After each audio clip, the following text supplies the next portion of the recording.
I'm excited to welcome you to Live Healthy Naturally, a podcast about how to get healthy and stay healthy naturally. I'm Dr. Sowmya. You can find us on all major podcast hosts, including Google, Apple, Spotify, and iHeartRadio. Hello. Here we are for another interview, another amazing person. It's all about sharing stories of people who have overcome health issues with different modalities. And it's not necessarily about specific naturopathic modality. It can be any of the things, but what is possible? And that's what these interviews mean. So if you are someone who has a health condition, I would encourage you to listen on, because today we're going to be talking to someone who I have a lot of respect for, because he had such discipline. It's not always easy to overcome some of the health challenges that we have, and I understand that. But we also have to have a certain amount of discipline into what we are trying to do, if it's new especially, and how we actually go about carrying ourselves in all of that process. And another thing that I also want to share about this person that I actually admired is that we can be in pain, but we don't have to give that pain to other people. And that is something that is amazing, because most people that I know who are in pain themselves will actually make sure that they are throwing up on other people. And so that's not always the way it needs to be. And, he's someone that showed me that. So here I am, very happy to welcome Kalpesh to this interview. Welcome. Thank you. Thank you for coming in today. I really appreciate that. Sure. I know it's work day, and here we are in the evening after your long hours of work. So I appreciate that. Happy to do it. Thank you. So tell me a little bit about yourself, maybe a little bit about your education, what you do for your living. Sure. Yeah. So I earned my living through basically IT. I'm in the IT field. Mm-hmm. I've always been in the IT field since leaving school. Mm-hmm. Oh, wow, really? Yeah. I mean, Okay. I remember actually when I started out, I actually wanted to be an aerospace engineer of all things. Wow. And that's what I actually enrolled for. But then back in those days, I'm talking about like the early 90s. Uh-huh.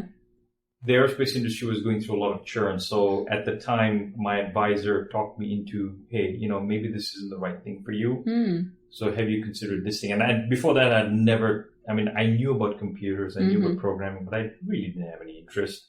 Do you like it still?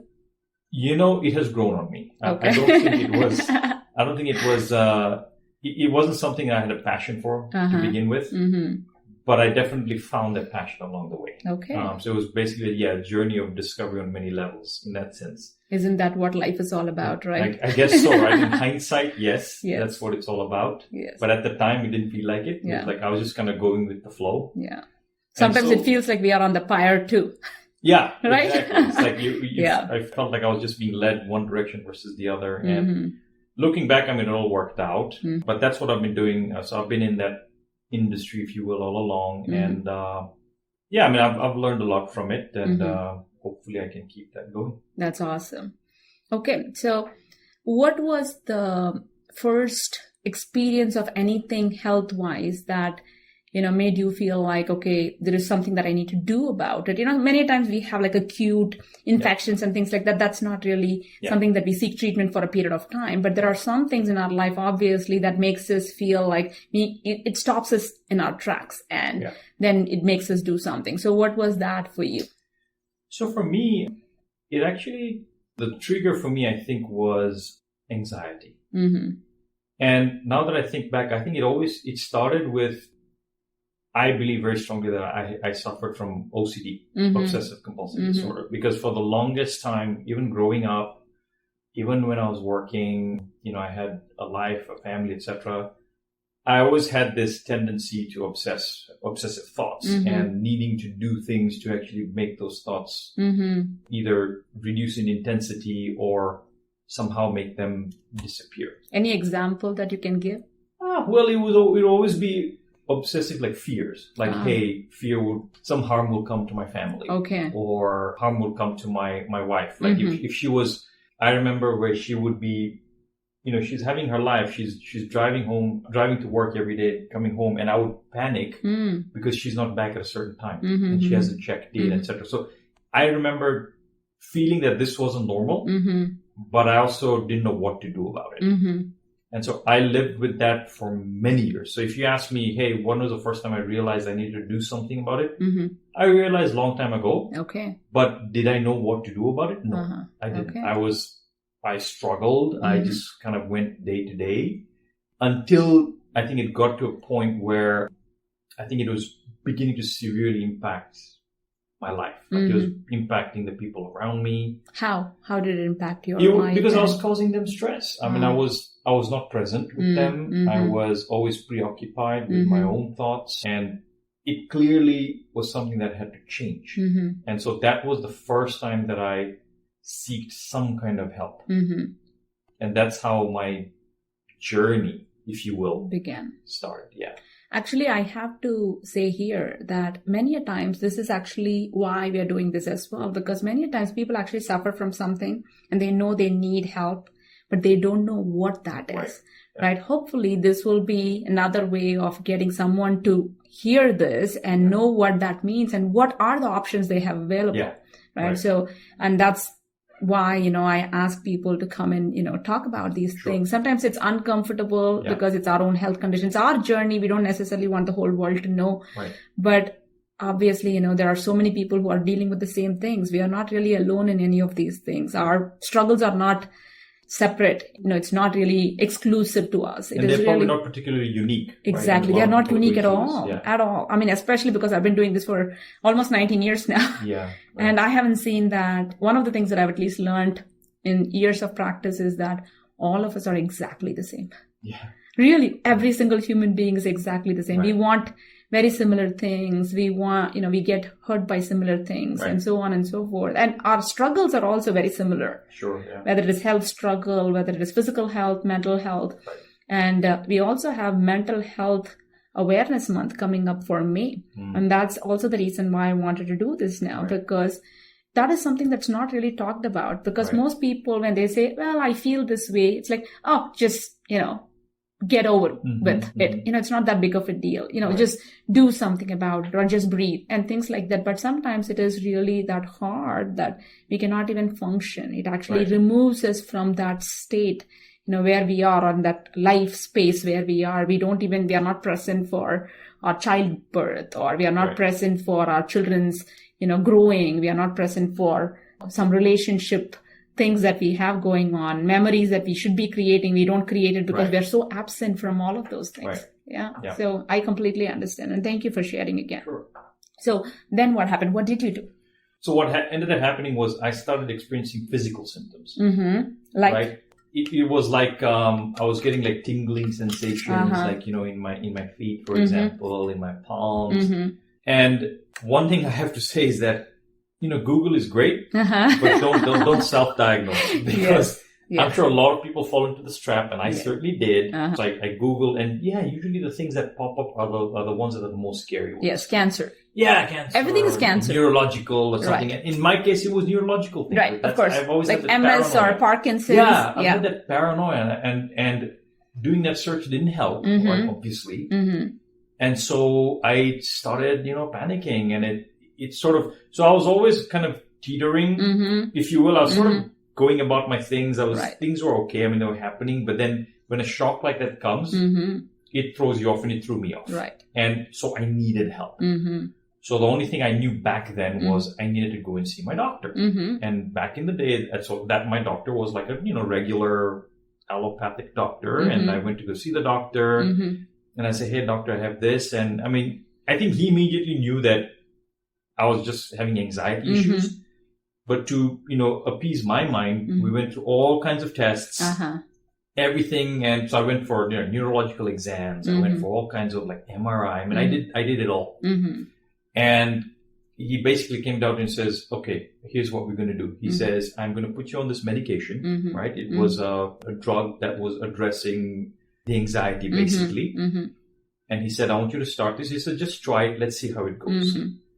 And so I did. And magically, like this, it just, I don't know how long it took, but yeah, I mean, everything was great again, right? I mean, all of my kind of, feelings and sensations, the tingling, the thoughts, everything just subsided. So it was great for a while. But then what happened was I put on a lot of weight. And that weight gain led to hypertension. And so I was feeling great, but I think my physical health probably paid the price. And so I was on that medication for, I don't know, like 6-7 years. Oh, wow. It's a pretty long time.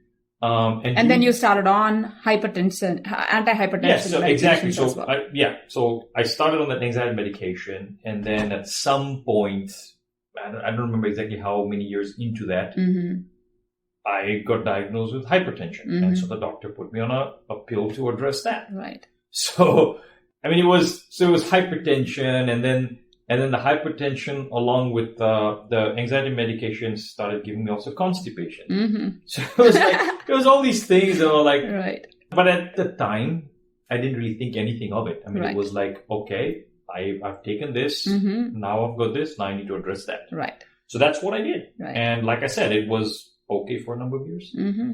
And then what happened? What made you choose differently? Honestly, initially, I wasn't really looking for anything different. So what happened was, because of that weight gain and just the discomfort I was feeling, I remember talking to my doctor at the time and say, hey, doc, like, can I reduce the dosage of this medication? Like, we effectively halved it. Right. And she said, okay, yeah, let's have it, and then let's see what happens. So I halved it, and then I did that for probably a couple of years.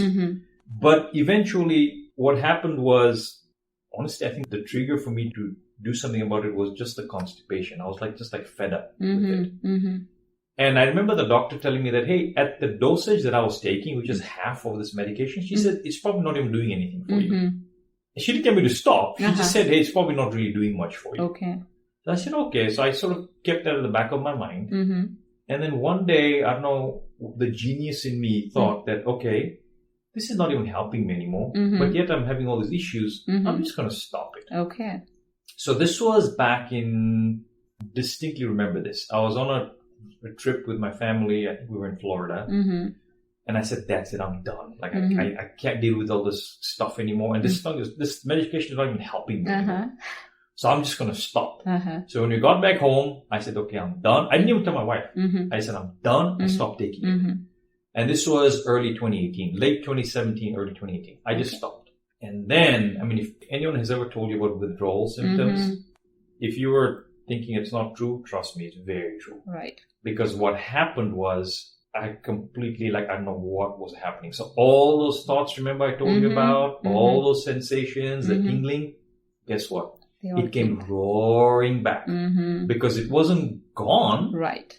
It was just suppressed. Right. Now, at the time, I didn't know this. Right. But that's what happened. It all just came back and I didn't know how to deal with it. Right. But the one thing I knew was I am not going to go back onto any medication because I thought that's what actually got me in that state. So I was quite determined at the time to say, okay, I need something different. I can't go do this again. I certainly don't want to go back on that medication. And I don't, if I can avoid it, I'd like to avoid going on any medication. And so that's how my journey on this other alternative path began. But at that time, it didn't sound so pleasant. I mean, it was really difficult. Yes. And really what were the difficulties, challenges? It's just dealing with the anxiety. I mean, this anxiety was intense because it was constantly feeling like, okay, it's something wrong with me. I don't know what is. And my mind was just preoccupied with that. So if I'm working, maybe while I'm at work, my mind is distracted. But the moment I'm done, that's it. Everything just comes back. And so I was back in that situation where I really wasn't functioning anymore for the house, right? So it just became very, very difficult to deal with things. But the one thing I knew was I'm not going to go back on this, any kind of medication. And so that's what started the journey of, okay, what else is out there? What else could I be doing? And I knew nothing about anything else. Right. All I knew was, okay, you can take a medication. And I maybe knew about things like, oh, if you do yoga, if you do this and that, those things can help. But that's kind of where I started. Okay. That was the seed. But other than that, I didn't know where else to go. Okay. And it's actually always interesting when people talk about that, right? You take a medication and it seems to have magically made all the symptoms disappear, Right. only for it to come back the moment you actually stop it, which means that it didn't really address the root cause of the problem, which is many a times, here, I think it's very important to say this because I don't think we even understand how our mind works. We just use it, but we don't really know how our mind works. So which means that when we feel a certain way, we just feel the feelings, but we don't know why we have those feelings. Right. And we just keep going in circles with the same thing because we feel the feelings, we act the way we act, and we think the same way, we feel the same way, we act the same way. And this cycle just becomes more neural patterns, right? So which means those neural patterns are still intact. Only maybe the chemical uptake may be stopped, or maybe the chemical is not being produced. Those are the things that it can do. But the moment it's gone, those thought patterns, everything, the neural pattern that exists, is full in action again. That's right. Exactly. So that's pretty much what has happened here. Yeah. So then after that, what did you start doing? So honestly, the first thing that I started doing was I started exploring, okay, can I go and start taking some yoga classes? Mm-hmm. Can I do some of these things? Mm-hmm. So I started searching for interventions like that. Mm-hmm. And I did. I started down that path, but I realized, and my wife, she was like anchor through all this, right? Because she had seen what was happening to me. And so she was supporting me. She said, okay, let's try the yoga thing. But then she was telling me that, hey, this is going to take a while. The one thing with the conventional medicine is that you can get that instant relief. Right. Or relatively instant. I remember you asking me that question first. Exactly. How come I'm not feeling immediately better all the time? Exactly. Yes. Yeah. Right. And that's what, in that mindset, like when you need something desperately, you're like, I want something like now. Like I can't wait. So, but that's what your body is trying to tell you, right? Like every symptom sign we have is the voice of the body. Right. So if we completely shut out the voice, how will we even hear what needs to be healed? Right. And it's amazing how, I know it is difficult. I'm not saying it's easy, but we constantly cannot shut it out because the problem is still in there. Right. And I know that was hard, but it's amazing. And another thing that I do have to mention here is that, it's amazing that you actually took some step in whatever form it is, because in most of the times, most people, especially men, have a very difficult time in some way accepting that, I have something going on mentally that I need to address, right? Because there is, unfortunately, this cultural concept of men have to always be like physically strong, mentally strong, that there cannot be anything. And if it is, then it may not be as masculine, right? And that's unfortunately very toxic because it doesn't really serve anybody. It doesn't serve the man. It doesn't serve their family. It doesn't serve anybody, but people have that. And that's another thing that I've seen often in practice where men won't come and take care of themselves, will not have a blood work done, will not actually go to a doctor, will not actually complain about any pain, or it doesn't have to be complaint, but even saying it and addressing it is something that, is not very, people immediately say, what are you, a woman to do that, constantly complain. So first, it's very important for some of us who are actually a little bit more aware of these things to break these cycles. And I commend you for that, for actually taking that something is not right. Let me actually take action. Whatever action you take, it doesn't matter. The first time that you take an action in itself is extremely commendable. Right. Well, thank you. At the time, it was, like I said, it was really difficult. Yes. And so, we dabbled in yoga and we tried to scout around for classes, teachers, etc. But then back then, so my wife had a lot of exposure to alternative medicine. She had a pretty good awareness of homeopathy. So when she was growing up, she was routinely exposed to that as an alternative path to getting some treatment. And I knew nothing about homeopathy. Nothing. When she told me about it, I was very skeptical. And she said, hey, why don't we try this? And I said, like, what is that? And because I knew nothing. I had no clue. Right. And she said, this is how it works. And she said, you take alternative medicines and that's how you can try to heal it. Because she knew that I didn't want to go to conventional medication. So she said, let's try this. And then she said that she had heard of this doctor nearby, which happened to be you. And she said, let's try something different. And by that time, I was ready to try anything. And so I said, okay, I really didn't have anything to lose, because it was either that or eventually I probably would have gone back to just a conventional path. Yes. And so that's how this journey, if you will, really began. Yeah. And how do you feel today? So if I think back to my mindset back then and I look at myself now, it's night and day. It's almost 180-degree flip. I feel much better. This is very much a journey. And if I didn't know that then, I do know it now. Right. Because reaching that level in your mind where you feel content, happy, calm, is actually a journey. Yes. It's not really a destination, because I have experienced this over the few years that I've been on this path, that I'll reach points where I feel like, oh, I am feeling better, right? And I am, but then something else comes up that needs to be addressed. Right. And it's those, to your point, it's your body telling you that, okay, now that you've addressed this, hey, guess what? Knock, knock. There's this other thing that you need to go and address. So that's why I'm saying it's a journey. Yes. And that's what I found is that, so if you ask me how I'm feeling today, much better. I'm extremely grateful that I actually went down this path. It has definitely opened my eyes to different ways of addressing the things that bother us. And again, along the way, I think, yes, I was trying to address my, anxiety, etc. But along the way, I also discovered ways to also try to address my physical health, right? I remember I told you about hypertension, and all those things had to be kind of unraveled and addressed. Right. And you don't take any hypertension medications anymore, right? I don't. Yes. I mean, I think, I don't remember when exactly you told me to stop those, but I did. And I haven't been taking them since. Right. And your blood pressure has been normal. It has been normal. Yes. And And what do you think? You said there's a 180-degree, difference. So what are the things would you say was then versus now that has changed? And what are the things that you think contributed to that change?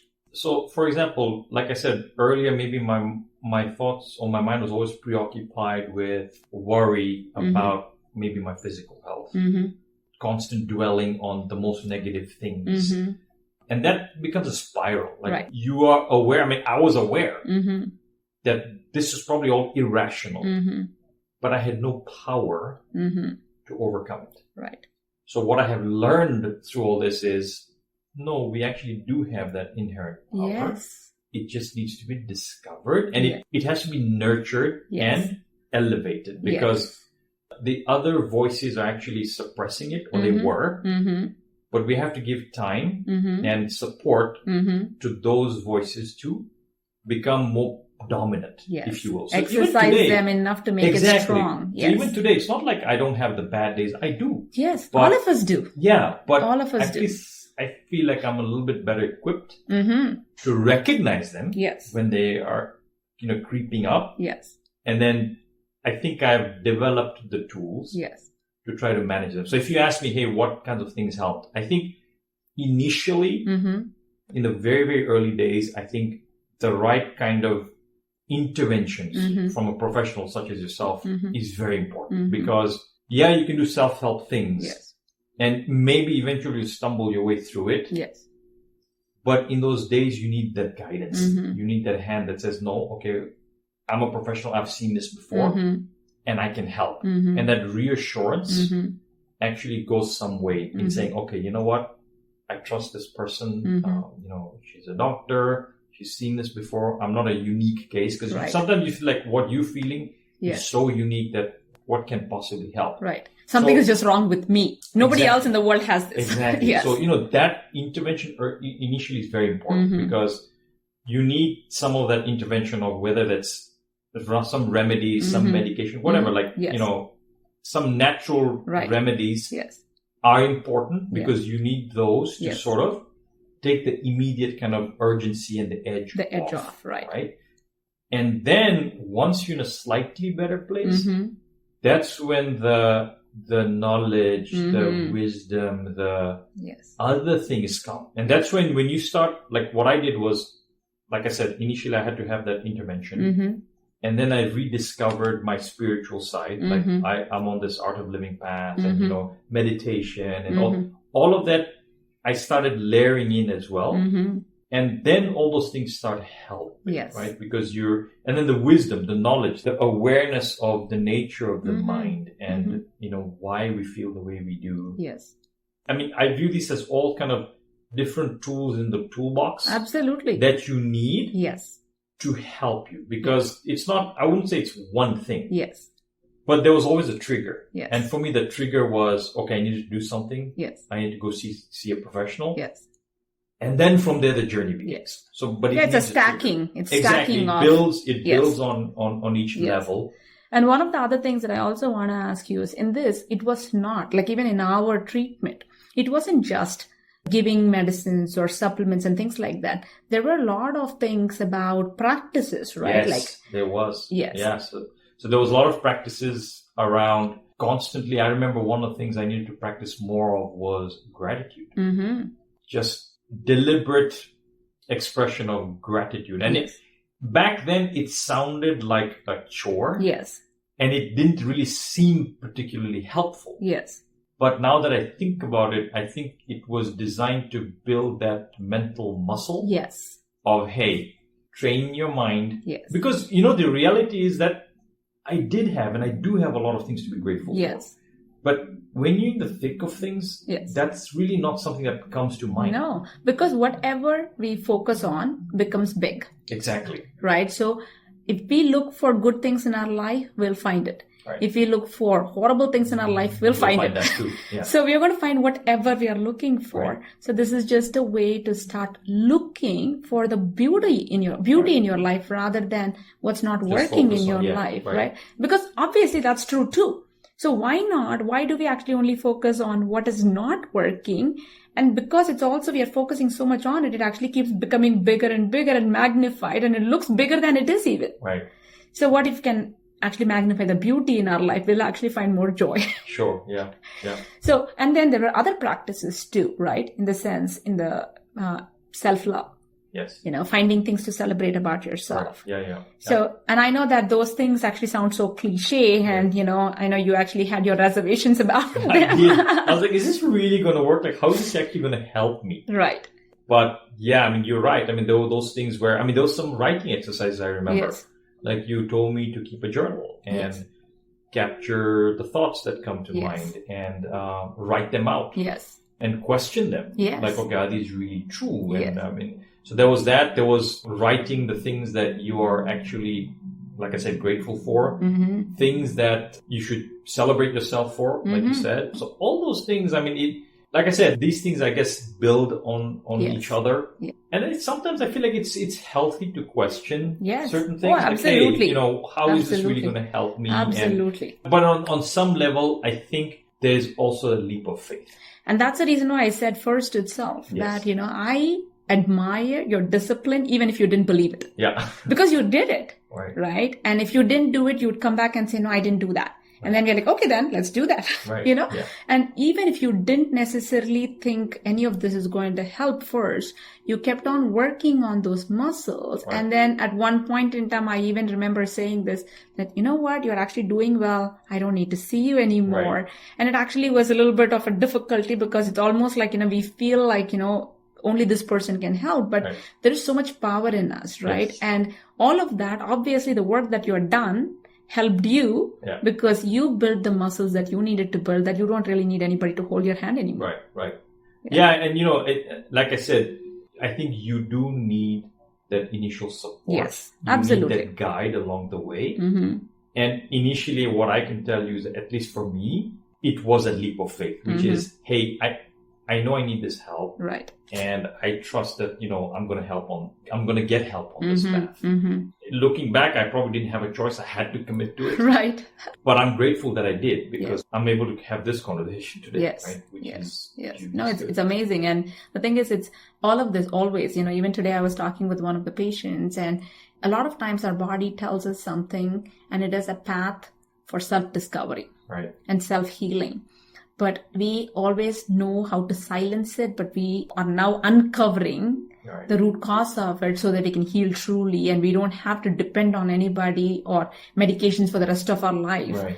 But are there some practices that you still do? So it's not necessarily that, you did some things for a period of time and you stopped, right? You're still doing these practices today. Yeah. Correct? I think, definitely. And I think the one thing that I have learned is, you certainly introduced me to it, and I have continued to even find that my spiritual path is the importance of gratitude. Mm-hmm.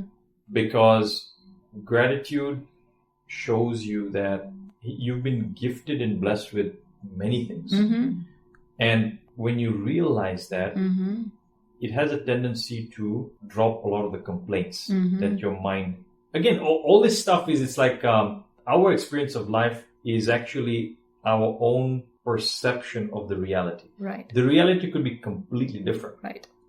But in our minds, we're perceiving reality a certain way. Right. Another person could be looking at the same reality and they're perceiving something totally different. But most of the time we are not really living in reality, right? We live in our head. Exactly. We live in our thoughts. As somebody says something, we actually have a thought about it, and that's the thought we are believing. We didn't really believe what they said even. Yeah. We basically held on to the thought. And I think that's definitely what... So if you ask me, like, practices that I'm continuing to do, that's probably the biggest one, is the importance of just being grateful and appreciate the things that you do have, and not taking yourself for granted, right? I mean, I think you have to keep doing the small things. Yes.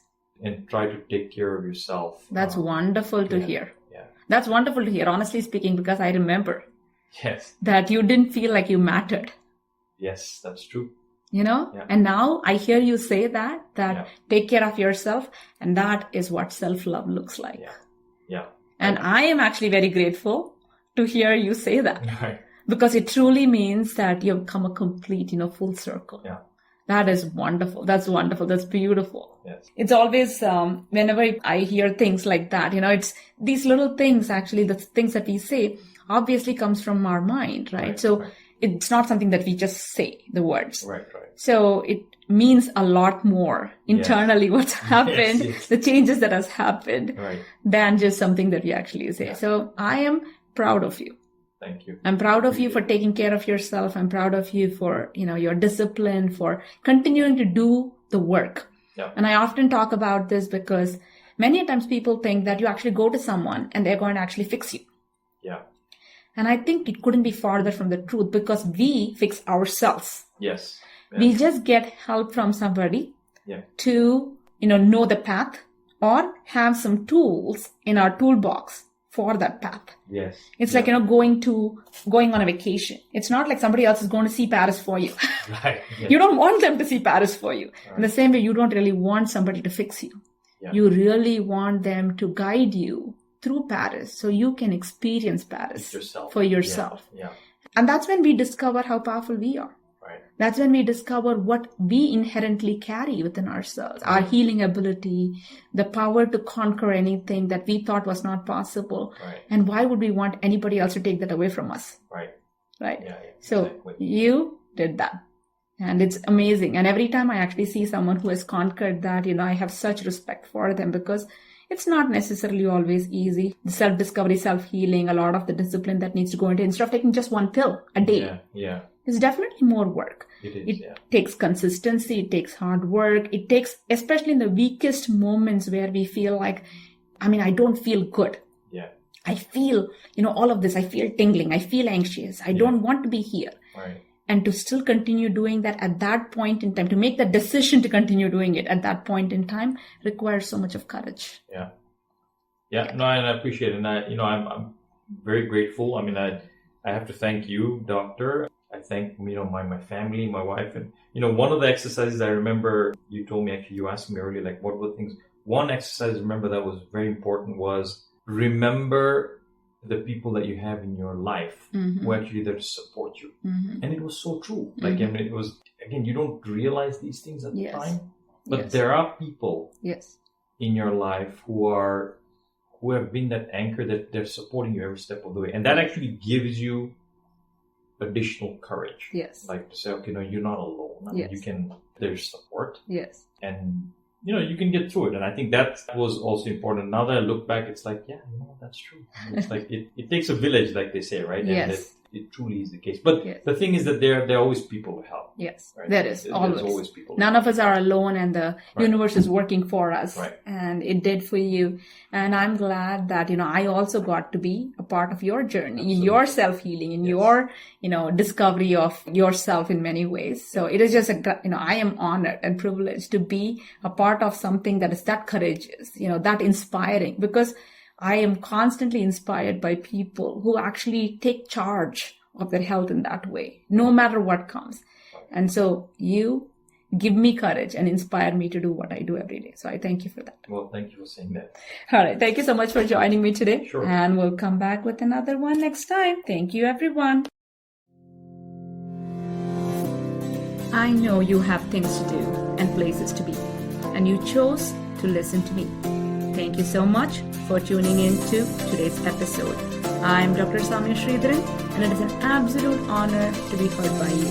I hope you enjoyed and learned something from this episode. Show us some love and share with your friends and family. And be sure to tune into our next episode in 2 weeks. Much love and health. Until then.